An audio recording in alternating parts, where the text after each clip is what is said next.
नमस्कार मित्रों, मेरा नाम अर्चित मोहन है। मैं गुरुग्राम में रहता हूँ, वहाँ पे ही कार्यरत हूँ। वहाँ से ही आया हूँ आज पानी में डूबते हुए। तो मैं मेरे उपनाम गुस्ताख शब्द से लिखा करता हूँ। ये मेरा पहला प्रायोजन है जिसके तहत मैं आप लोगों के समक्ष आया हूँ और कुछ करने जा रहा हूँ। थोड़ी सी दाद दीजिएगा। मैं आपको गद्य और पद्य दोनों विधाओं में ही कोशिश करूँगा कि आपको कुछ समझा सकूँ। पहला एक गद्य है जो कि एक व्यंग्य है कि जब चुनाव आते हैं और आवारा जो हमारे लोग हैं, गरीब लोग हैं जो सड़क पे रहते हैं, उनके साथ क्या होता है। तो सुनसान सड़कों पर भटकते हुए वो, जिन्हें कोई खाना नहीं देता, मांगने पर छज्जे तले छांव और गला तर करने के लिए पानी तक से दुत्कार दिया जाता है, वो लोग आज शायद थोड़ा खुश होंगे। चुनाव की गहमा गहमी में उनके लिए पूंजी पात्र तोड़े गए हैं, दिनचर्या प्रारंभ करी गई हैं और भंडार गृहों के वे ताले खोले गए हैं जिन पर अभी तक जंग लगी थी। ऐसे तो रैन बसेरे मरणोपरांत बारिश नहीं तो कहीं ज्यादा से ज्यादा हाड़ कंपा देने वाली ठंड में खुला करते थे। आज उनके किवाड़ों की कुंडी सरकी है और अधमरे को अपने दुर्गम गर्भगृह दिखाए जा रहे हैं। पर इस बार क्या शरद, क्या शिशिर और क्या ही ग्रीष्म का पूर्वाभास। चौखट सरीखी सरहदें ही मानो रहस्यमयी ढंग से गायब हैं। हर पार्टी अपनी पंचवर्षीय योजना को घोषणा पत्रों के ही सहारे दुखों की चाबी बता रही है। सुगबुगाहट जोरों पर है। चुनाव आने वाले हैं, योजनाएं बनने वाली हैं, राशन की मात्राएं बढ़ने वाली हैं और जनमत मत प्रतिशत बेशक बढ़ने वाला है। युवा होने वाले हैं और हर वृद्ध अब नेता होने वाला है। और उनका क्या, जो बेघर हैं, अरे उनका क्या, उनको तो टेम्परेरी रैन बसेरे मिलने वाले हैं।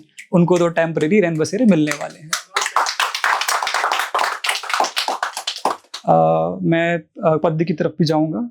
मैं पहले एक इंट्रोडक्शन टाइप का अपना छोटा सा देता हूं। कुछ आप कहेंगे तो कुछ हम फरमाएंगे, आप देंगे मुकाम तो अल्फाज हम ढूंढ लाएंगे। महाभारत एक महाकाव्य है, उसका एक सार लिखने की मैंने कोशिश करी है।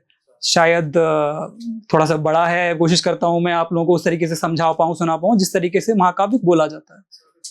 धन्यवाद। भरत वर्ण के वंशज, शांतनु के पुत्र महान, भीष्म विचित्र चित्रांगद, एक से बढ़कर एक ये नाम, ब्रह्मचर्य का जीवन, राजपाट किया परित्याग, गंगा पुत्र की सौगंध, नहीं लिया एक अंगुल भी भाग, दायित्व स्वामित्व बोध का विचित्र चित्रांग को मिला समान, पद एक वारिस थे दो पर पांडु को मिला राज सम्मान, अग्रसर द्रुत मिला राज भी और मिला नित ध्यान काम, कुंवर श्रेष्ठ की खोज में कृष्ण भी आए फिर निज धाम, गांधारी के हुए सैकड़ों, कौन ते भी थे शूर पांच, राजनीति के भरम आलय लाख भी ना ला पाया आंच, फिर राजपाट की दौड़ में हुआ एक षड्यंत्र घोर, द्वित क्रीड़ा के चक्र में हुआ उदय महाभारत का शोर, अंततः काल बन गया ग्रास, हाथ पांडव हुआ राज अधीन, गर क्षमा संग हो जाती सुलह, नहीं होता कुरुकुल मृत्यु में लीन।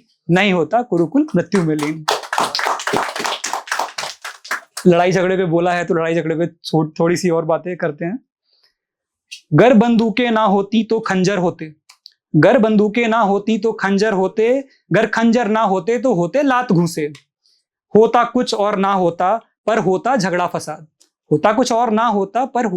फसाद, होती आंखें लाल काले दिल और अवसाद, समझौता शांति ना होती होता के बस भंग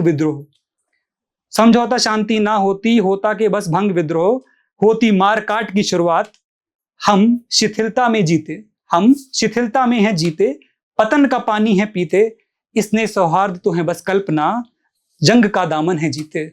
स्नेह सौहार्द है कल्पना, जंग का दामन है जीते।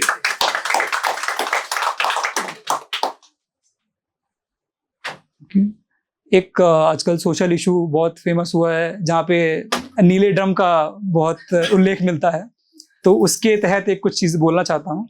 इस कविता का नाम है अस्मिता।